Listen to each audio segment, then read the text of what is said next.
च मे कीच शेषं किं सकणिजं न समायरामि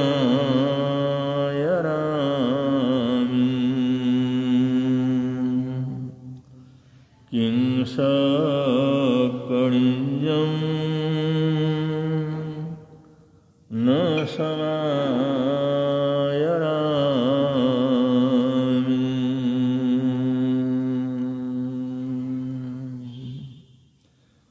त्रिभुवन पीड़ा हरणहार हो तुमको मेरा नमस्कार।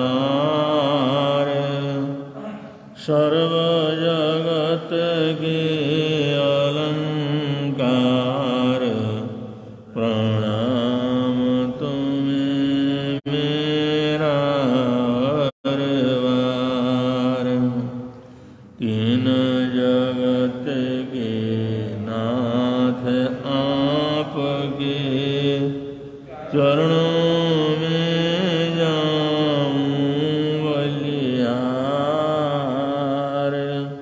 भवसागर के शोषण करता तुमको वंदन बारंबार। भवसागर के शोषण करता तुमको वंदन।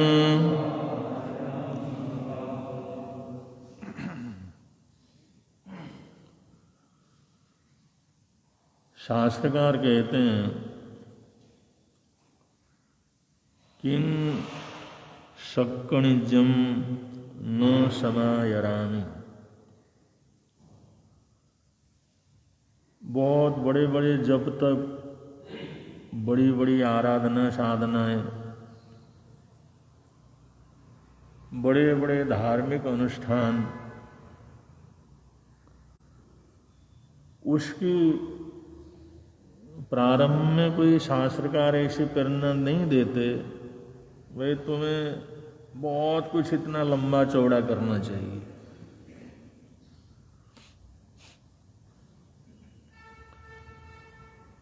श्रावक श्राविकाओं को श्रावक धर्म के अंतर्गत, चरित्राचार के अंतर्गत बहुत छोटे छोटे धर्म ध्यान के रास्ते, धर्म ध्यान के सूत्र बतलाए गए हैं। उसमें बहुत लंबे चौड़े आराधना साधना की जरूरत नहीं है, क्योंकि प्रभु परमात्मा जानते हैं गृहस्थ में रहते हुए, परिवार के बीच में रहते हुए, समाज के बीच में रहते हुए उसको बहुत से उन्हीं कर्तव्यों का पालन करना जरूरी होता है।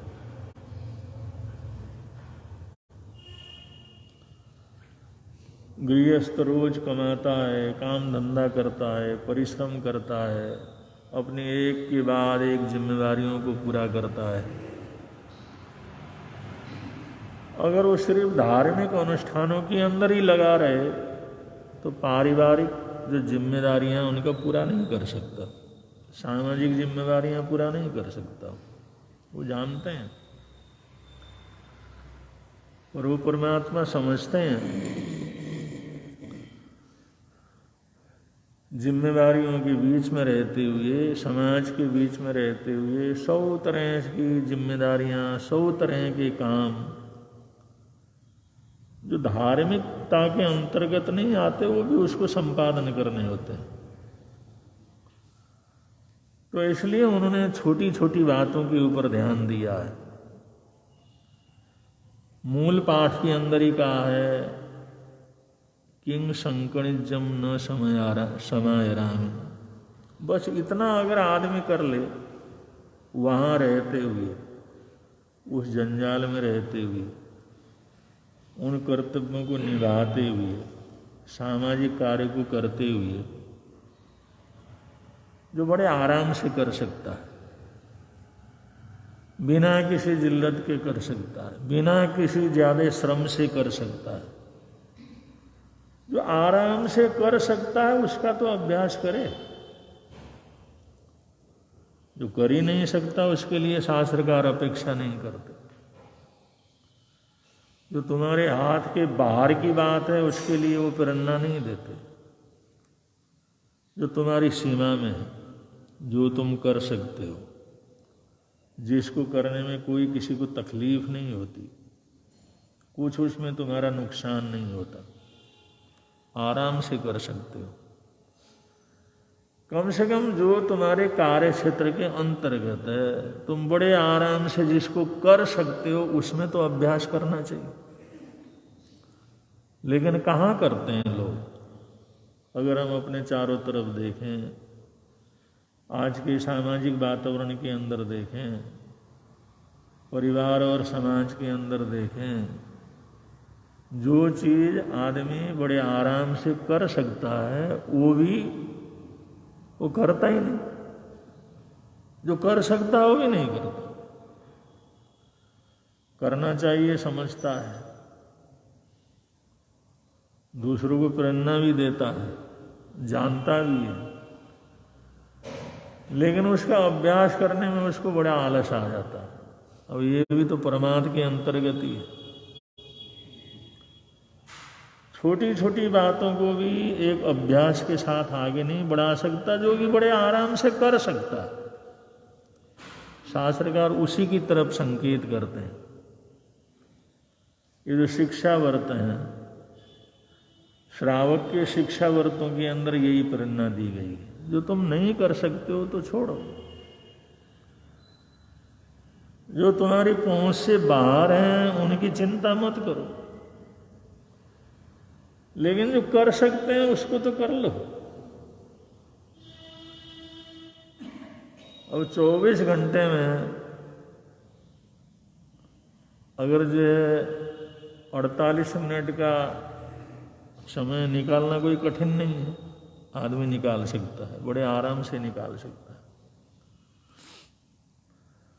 तो शास्त्रकार कहते हैं आवश्यक इन जो है शिक्षा व्रतों में सबसे पहला सामायिक रखा, क्योंकि सामायिक तुम्हारे मानसिक शक्ति को बढ़ाने के लिए भी जरूरी है, मानसिक एक सद्भावना के लिए भी जरूरी है, स्वास्थ्य के लिए भी जरूरी है।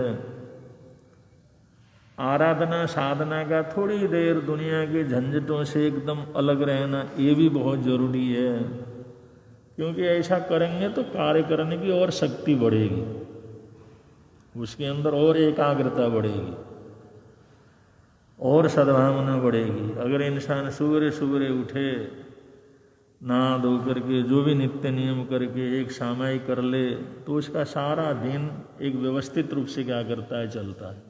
अगर 11 बजे तक उठेगा ही नहीं, 10 बजे तक उठेगा ही नहीं, तो ऐसा आलस होगा, उसका सारा दिन आलस के अंदर ही चला जाता है। कर सकते हैं सामायिक, कोई बहुत बड़ी बात नहीं है। 24 घंटे में 1 घंटा तुम निकाल लो और उसमें सामायिक का अभ्यास कर लो। और प्रभु परमात्मा कहते हैं अगर चलो सामायिक भी तुम नहीं कर सकते, देशावकाशिक की तरफ तो चलो। सामायिक के बाद देशावकाशिक है, और सामायिक का देशावकाशिक क्या है? सामायिक का देशावकाशिक व्रत है संवर। सामायिक का देशावकाशिक व्रत समझ लो, वो संवर है। चलो तुम 48 मिनट नहीं निकाल सकते, 40 मिनट निकाल लो। 40 मिनट नहीं निकाल सकते, 30 मिनट निकाल लो। 30 नहीं निकाल सकते, 20 मिनट निकाल लो। 20 मिनट भी नहीं निकाल सके, 10 मिनट निकाल लो। कुछ तो अभ्यास करो। तो उसके लिए संवर दिया। चलो भाई 48 मिनट भी तुम नहीं निकाल सकते, 48 मिनट का अभ्यास भी नहीं कर सकते, तो सामायिक का छोटा रूप क्या है? संवर। और संवर तो इंसान कर ही सकता है।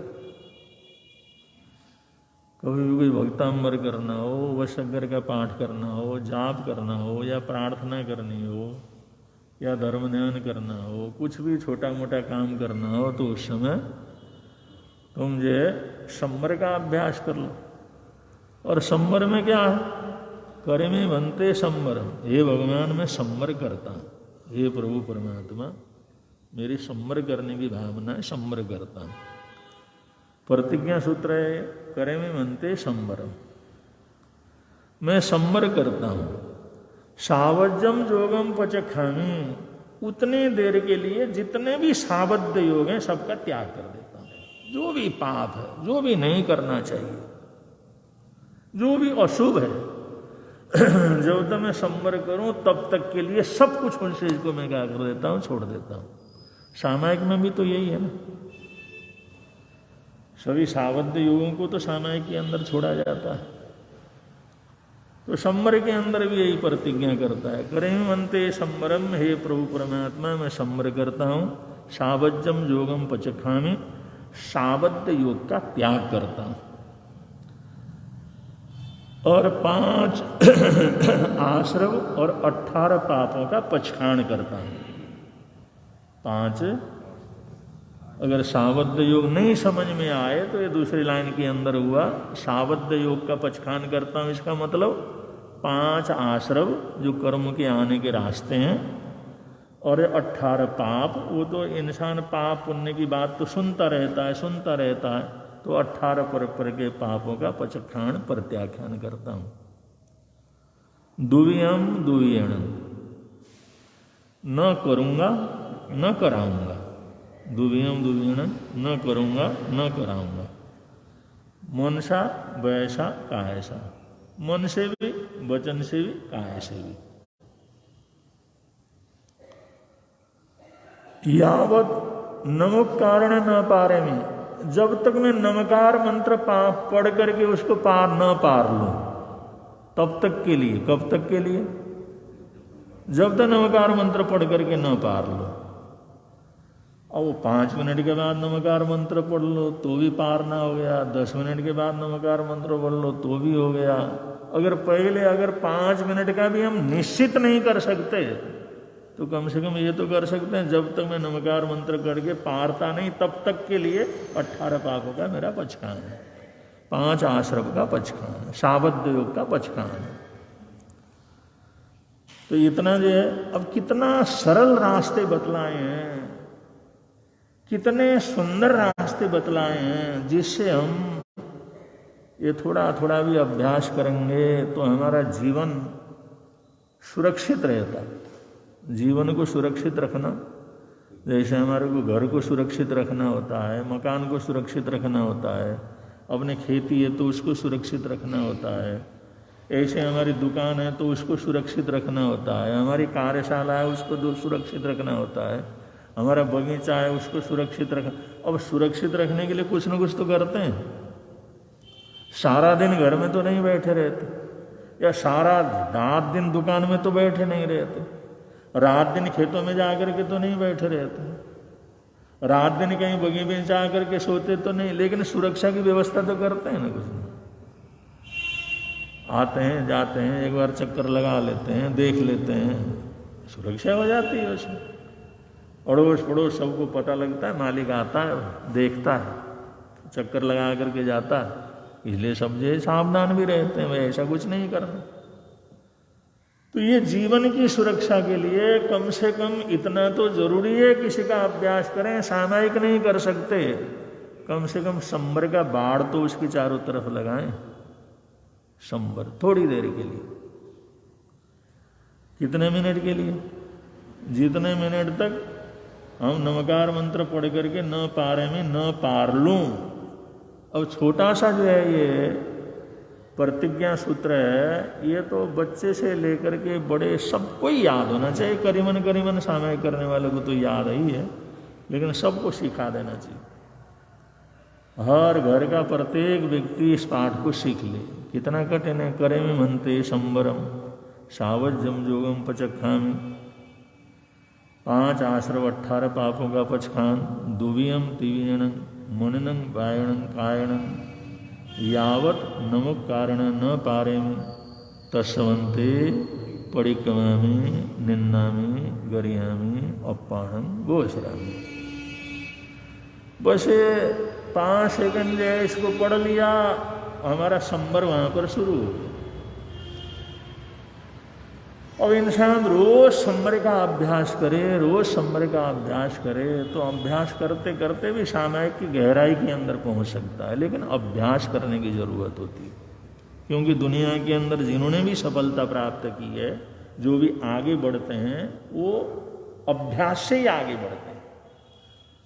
जितने दुनिया के अंदर शिक्षा की बात है, पढ़ाई की बात है, या कलाएं की बात है, सदकर्म है, इसके अंदर कभी इंसान को थकना नहीं चाहिए, कुछ न कुछ नया करने का प्रयत्न करना। अब बड़े बड़े पढ़े लिखे इंजीनियर लोग यही तो करते हैं।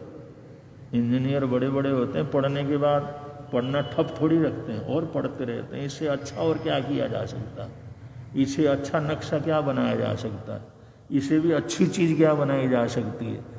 एक बार डिग्री लेने के बाद भी उनका अभ्यास छूटता नहीं है, और जिसका अभ्यास छूटता नहीं है वो धीरे धीरे आगे बढ़ते हैं। एक वकील है, वकालत कर ली, पास हो गया, और वो पढ़ना छोड़ दे तो कुछ भी वकालत नहीं कर सकता। उसको तो रात दिन वो वकालत के कानून कायदे के पुस्तक पढ़ते रहना पड़ता है, पढ़ते रहना पड़ता है, नोट करते रहना पड़ता है। अरे फलाने जज ने ऐसा कहा था, फलाने कोर्ट के अंदर ऐसा हुआ था, फलाने मुकदमे के अंदर ऐसा हुआ था। वो जितना वो बढ़ाएगा, जितना अभ्यास करेगा, उतना अच्छा मुकदमा लड़ सकता है। अगर डिग्री लेने के बाद सोच लिया अब क्या जरूरत है मेरे को पढ़ने की, वो क्या जो है वहां पर करेगा, क्या जो है वहां पर जो है अपने मुकदमा वगैरह लड़ेगा, कैसे वो उसको पैसे मिलेंगे, कैसे उसका नाम ख्याति होगी। वकील वगैरह होते हैं, बड़े बड़े वकील होते हैं, लगातार पढ़ते रहते हैं, लगातार नोट करते रहते हैं कि पता नहीं कौन सी चीज़ कब काम आ जाए, लगातार उसको चतारते रहते हैं, लगातार याद रखते रहते हैं कि कोई भी ऐसा मुकदमा आए तो मैं वहाँ का उदाहरण दे करके अपने पक्ष को मजबूत कर सकूं। इसी तरह से डॉक्टर लोग, अगर डॉक्टर है, अगर वो पढ़ने के बाद, डिग्री लेने के बाद वो पढ़ना ही बंद कर दे, लेकिन वो प्रैक्टिस करता रहता, प्रैक्टिस करता रहता, प्रैक्टिस करता रहता, करता रहता तो आगे बढ़ता चला जाता। तो हर जगह पर यही है। तो आध्यात्म में भी यही सही है। अगर हमने बहुत कुछ पढ़ लिया फिर स्वाध्याय करना छोड़ दिया, कुछ मालाएं वगैरह की, कुछ सिद्धि वगैरह हो गई, फिर अपना जो करना छोड़ दिया, तो छोड़ दिया, फिर उसका गिरावट शुरू हो जाता है। इसलिए स्वाध्याय है, ध्यान है, अभ्यास है, ये सारी चीजें लगातार करते रहने की हैं, लगातार करते रहने की हैं। जितना इसको करते रहेंगे, जितना करते रहेंगे, उतने उसके अंदर धार पैदा हो जाता, उतने उसके अंदर आनंद की अनुभूति होती है, और उतने वो आगे बढ़ता है, और उतने जीवन के अंदर कामयाब होता है। इसलिए अभ्यास के सूत्र हैं। अब हम तो जैसे बचपन, जैसे यहाँ पर हमने दीक्षा ली, उन दिनों जैसे 5-7 साल तक यहाँ पर रहे गुरु महाराज के चरणों में, हमारी बड़ी जो श्राविकाएँ थीं, बड़ी बुजुर्ग श्राविकाएँ, उस जमाने की जो श्राविकाएँ थीं, उन लोगों को ये होड़ लगी रहती है कब जाकर के गुरु जी के मुखार बिंद से हम 5 बोल का पचखान करें, 4 बोल का पचखान करें, 3 बोल का पचखान करें। हम पूछते थे ये 4 बोल 5 बोल का क्या हिसाब किताब है? उनका गुरु जी 5 बोल का पचखान करा दो, 4 बोल का पचखान करा दो। उन्होंने कहा ये क्या चीज़ है? उन्होंने कहा ये लोग अभ्यास करते हैं, त्याग पचखान का अभ्यास करते हैं। 5 बोल बोले तो दिन भर के अंदर 24 घंटे के लिए 5 चीज न करने का या करने का, कुछ करने का या न करने का पचखान करना। 4 बोल का मतलब 4 चीज, उनमें 4 चीजें सोच लिया, विचार कर लिया। और सोचने में क्या टाइम लगता है? सोच लो, सोच करके बैठो, आज दिन भर के अंदर ऐसा करेंगे, छोटे से छोटा सोच लो। और गुरु महाराज सिखाते कैसे थे? तपस्वी निहाल चंद जी महाराज साहब जैसे बच्चे आते, पहले तो भजन सुनना है, कहानी सुननी है, तो एक गुरु जी के सिवाय कोई दूसरा रास्ता नहीं था। अब तो घर के अंदर कितने कहानी सुन लो, कितने नाटक देख लो, कितने मनोरंजन कर लो। पहले तो साधु संत और थाना के मनोरंजन का भी स्थान था कि चलो भाई कहानी सुनने चलते हैं, कहानी सुनना, चलो गुरु जी के पास जाओ कहानी सुन कर के आओ। और वो कहानी सुनने के लिए आ जाते थे और उससे धार्मिक संस्कार, उन कहानियों के माध्यम से, उसके माध्यम से संस्कार अच्छे हो जाते। अब संतों के पास आकर के कोई कहानी सुनाएगा तो वैसे ही तो कहानी सुनाएगा अच्छा। तो आजकल वो प्रवृत्ति हट गई तो बच्चों के अंदर संस्कार खत्म हो गए, संस्कार खत्म हो गए, परिवार टूटने लगे। आज हर परिवार में समस्या है, हर परिवार में समस्या है, पारिवारिक समस्या।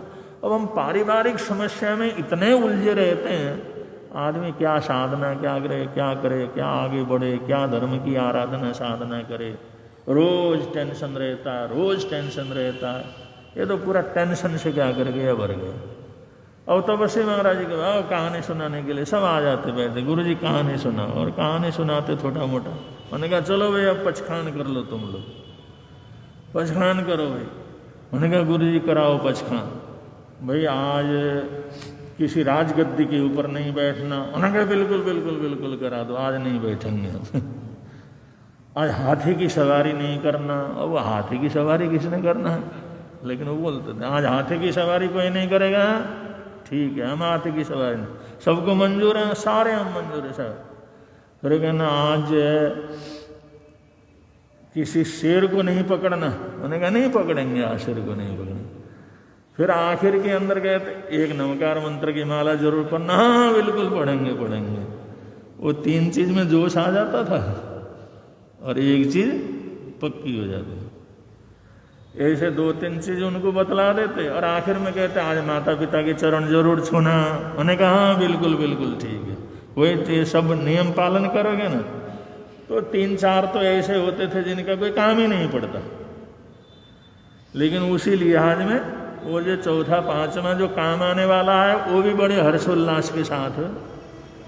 तो ऐसे पचखान करने की प्रवृत्ति रोज। फिर उनको रहता था गुरु जी आज कोई पचखान जरूर कराओ, आज पचखान कराओ। और गुरु महाराज ऐसे पचखान करवा दो। अब थोड़ा सा समझदार होने के बाद उन्होंने कहा तुम खुद ही सोच लो भैया, और तुम खुद सोच लो क्या पचखान करना। दुनिया में कितने चीजें हैं, कितने चीजें हैं। अब दिन भर हम जो कोई नहीं करते, नहीं खाते, चलो भाई जिसकी हमारे को वो नहीं है, डॉक्टर ने मना किया हुआ है, या खाना अच्छा नहीं है, अगर पचखान कर लेते हैं तो पचखान भी हो जाता है, संयम भी हो जाता है, धर्म ध्यान भी हो जाता है और व्रत का अभ्यास भी हो जाता है। आदमी को जुकाम हो गया, नजला वगैरह हो गया, गला खराब हो गया, वो जाता मैं ठंडा पानी पीऊँगा नहीं, बर्फ़ की कोई चीज़ नहीं पीऊँगा, कुल्फी नहीं खाऊँगा, 3-4 कर लिया पचखान तो बचाव हो गया ना उसमें। अब कभी ऐसा प्रसंग भी आए, कोई कभी कुल्फी खा ले, भाई आज तो हमारा पचखान है। मैंने कहा खा ले, थोड़ा सा कुछ नहीं होता, जुकाम कुछ नहीं होता, ठीक हो जाता है जुकाम तो इससे। मैंने कहा मैं आज तो हमारा पचखान है। खिलाने के लिए लोग ऐसा ही करते हैं, दूसरे को खिलाने के लिए। वो कहते भाई तेरा दर्द ठीक हो जाएगा, ये खा लेना दर्द ठीक हो जाएगा। अरे जुकाम तो कुल्फी खाने से तो जुकाम ठीक हो जाता। बोलने वाले भी ऐसे ऐसे रास्ते बतलाते हैं, आदमी फिर आकर्षित होता है उसमें। अब एक बार पचखान कर लिया, 24 घंटे के लिए मैं ठंडी चीज लेना ही नहीं, 3-4 चीज़ों को बचाव हो गया उसको। अब एक दिन भी शुरू में अगर इंसान का बचाव हो गया तो उस बीमारी से जो 4-5 दिन लगने थे उसी दिन कट जाता है, उसी दिन खत्म हो जाता है। तो ये पचखान का अभ्यास। अब जैसे पोषद व्रत है, 11वां पोषद है, अब पोषद तो नहीं कर सकते। पोषद में क्या होता है, पोषद में अन्न पानी वगैरह का निर्जल रहता, कुछ नहीं खाना पीना। अरे 1 घंटे का पोषद तो कर ही सकते हैं ना, 1 घंटे का निर्जल व्रत करेंगे, 2 घंटे का निर्जल व्रत करा दो हमारे को, 3 घंटे निर्जल रहेंगे हम, कुछ भी नहीं करेंगे। तो 1 घंटे 2 घंटे 3 घंटे उसका भी तो रखा जा सकता है। अब ये खाएंगे पिएंगे, खाने पीने के बाद 2 घंटे के लिए हमारा जो है कुछ नहीं खाना पीना। अब ये छोटे छोटे पचखान होते हैं, इसका बड़ा असर भी रहता है और एक चीज का अभ्यास होता रहता है जीवन में। जब अभ्यास होता रहता, चलो भाई 1 घंटा मौन रख लेंगे। आज कोई बोलेगा तो एकदम जवाब नहीं देंगे, आज गुस्से में नहीं बोलेंगे, अब ये छोटी छोटी बातें, चलो याद ही नहीं रहा कोई बात नहीं, लेकिन अगर याद रह जाए तो कितनी दुर्घटना घटने से हमारा बचाव हो जाता। तो ये सब पचखान वगैरह, ये सब अभ्यास जो है ना, ये अभ्यास करने की जरूरत है। ऐसे ऐसे छोटे छोटे अभ्यास करके भी इंसान बड़ा बन सकता। छोटे छोटे छोटे छोटे महात्मा गांधी को किसी ने पूछा, विदेश से आया हुआ था एक लड़का, उसने कहा भाई आप इतने बलवान हैं, इतने ताकतवर हैं, आप पूरे हिंदुस्तान के नेता हैं, करोड़ों लोग आपकी बात को सुनते हैं, आपने इसने क्या क्या ऐसे ऐसे बड़े काम किए, आपने कौन कौन से ऐसे बड़े काम किए जिसकी वजह से लोगों के ऊपर इतना प्रभाव है। गांधी ने कहा मैं तो मेरा बड़ा काम तो कुछ किया ही नहीं, मैंने बड़ा काम तो कुछ किया ही, जिंदगी में मैंने बड़ा काम नहीं किया। मैंने कहा फिर बिना बड़े काम करे आप इतने बड़े नेता कैसे हो गए? गांधी कहने देख ये चिट्ठी आ गई, अब ये चिट्ठी आ गई मैं पढ़ लेता हूँ, और ये चिट्ठी भरी हुई है, उसके कोई काम, इसकी पीन उखाड़ करके मैं रख लेता हूँ, ये पीन काम आ जाता। अब ये चिट्ठी आई है, इसमें एक तरफ कागज बचा हुआ, उसको फाड़ करके रख लेता हूँ, वो लिखने के काम आ जाता। ये मेरे पास अखबार आते हैं, ये अखबार जो पुराने अखबार संभाल के रखता हूँ, और इनको सी करके बना करके कोई बेचारा गरीब है जिस ठंड लग रहा है उसके ऊपर ले जाके डाल देता हूँ। अब ये कोई बड़े काम थोड़ी। गांधी ने कहा भाई मैंने कोई बड़ा काम नहीं किया जिंदगी, मैं तो छोटे छोटे कामों से ही आज मेरे को मान सम्मान मिलता है। क्या तुम लोग मेरे पास आते हो, मेरे पास आकर के पूछते हो, तो ये छोटे छोटे कामों की वजह से बड़ा तो कोई काम नहीं मैंने नहीं किया। न महाभारत की लड़ाई लड़ी, न लंका में जाकर के युद्ध किया, न बड़ा भारी युद्ध लड़ा, न मैं बहुत पढ़ा लिखा हूं, न मैं बहुत बड़ा विद्वान हूं, बस मैं तो छोटे छोटे छोटे छोटे कामों का ध्यान रखता हूँ। तो छोटी छोटी बातों से बहुत बड़ा बन जाता है इंसान, छोटी छोटी बातों से। तो इसलिए शास्त्रकार कहते हैं भाई हम परिवार में तो छोटे छोटे अभ्यास करें। अपने मंदिर मार्गी लोगों में, अपने मंदिर मार्गी जो भाई हैं, चाहे दिगंबर परंपरा में हो चाहे श्वेतांबर परंपरा हो, वहाँ पर बोली का बड़ा रहता है। भाई जैसे पूजा करेंगे, पूजा की बोली हो गई, तिलक की बोली हो गई, आरती की बोली हो गई, प्रसाद देने की बोली हो गई, जो भी काम है वो बोली के बिना कोई काम, हर काम बोली के अंदर होता है। और वो बोली भगवान के नाम पर जो लगाया जाता है वो देव द्रव्य के रूप में उसको डाल देते हैं। तो हर मंदिर में लाखों करोड़ों रुपया का फंड रहता। कहीं भी मंदिर बनना हो, उनको 2 लाख 10 लाख 20 लाख 50 लाख देने में तो कोई हिचकिचाई नहीं होता उनको। कोई भी मंदिर बने तो कम से कम कई करोड़ का प्रोजेक्ट बनता। और हमारा थानक बनना हो तो 4 खंभे खड़े कर दिए, ऊपर से छत डाल दिया, थानक हो गया, उसमें क्या लगता। लेकिन उनके मंदिर जिसमें जो सीमेंट नहीं लगना है, जिसमें लोहा नहीं लगना है, पत्थर से बनना है, तो उसको बनाने में, उसकी प्रतिष्ठा में, उसके काम में करोड़ों रुपया का जो प्रोजेक्ट हो जाता। लेकिन अब ऐसे हर मंदिर से उनको सहयोग मिल जाता है। चलो भाई ऐसा है तो देव द्रव्य उसके अंदर ही लगना। और करते क्या है, जैसे छोटे छोटे परिवार हैं, अच्छे अच्छे जो परिवार हैं, संस्कारी परिवार है, अपने बेटे को कहते ले बेटा ये 50 रुपया 100 रुपया तेरे जेब खर्च के हो गए, 100 रुपया जेब खर्च के हो गए। और अगर तुम मंदिर में जाएगा, अगर तुम बोली बोलेगा तो 5000 तक की अगर बोली तुम बोलेगा ना तो हम पूरा कर देंगे। 5000 तक की बोली बोलेगा तो हम तो चिंता नहीं करना, 5000 की हो तो ले लेना। तो कोई पिता कहता है उसको जो है 200-300 रुपया जेब खर्चा देता है, उन्हें कहा बेटा मंदिर में जाता ही है ना, अगर कभी भी मंदिर में गए, कहीं गए, दर्शन करने के लिए गए, अगर 15,000 तक की बोली हो तो ले लेना। तो उसमें कोई संकोच नहीं करना, वो हम पूरा कर लेंगे उसको। और उसको पता रहता है भाई इतने तक बोली लूंगा तो पिताजी ने उसको क्या करना। और बच्चों को संस्कार हो जाते हैं। कहीं दर्शन करने के लिए गया, बोली चल रही है, वो झट बोलियों में भाग ले लेता। लोग कहते बेटा तुम बोलियों में भाग ले रहा, क्यों नहीं, उसका उत्साह बढ़ जाता, लोग शाबाशी देते हैं, अरे छोटा बच्चा देखो इसकी बोली में इतना भाग ले रहा, उसको आनंद आने लगता है, उसको खुशी होने लगती है। और 15,000 या 10,000 या 25,000 की पिता ने कह रखा है भाई इतनी अगर बोली तो लेगा मंदिर में जाकर के परोपकार के लिए, सेवा के लिए, किसी काम के लिए, वो जो हमारी तरफ से सब हो जाएगा, तो कर लेना इतना। अब जेब खर्च भी देता है, उसके साथ साथ धार्मिक संस्कार भी देता है। अगर कहीं देने पड़े तो 10,000 का तो दान कर देना, वो हम पूरा कर देंगे, वो हमारे को आकर के बता देना। अगर कहीं गरीब, कहीं कोई तकलीफ, किसी को दवाई, किसी को बूटी, किसी को कुछ जरूरत पड़े ना, ऐसा होगा, ये 500 रुपया, 1500 रुपया, 500 रुपया तो तेरे हो गए, 500 रुपया का कोई भी काम करके आएगा वो हम तेरा क्या कर देंगे, पूरा कर देंगे। ये क्या है? ये शिक्षा व्रत है, ये शिक्षा व्रत है।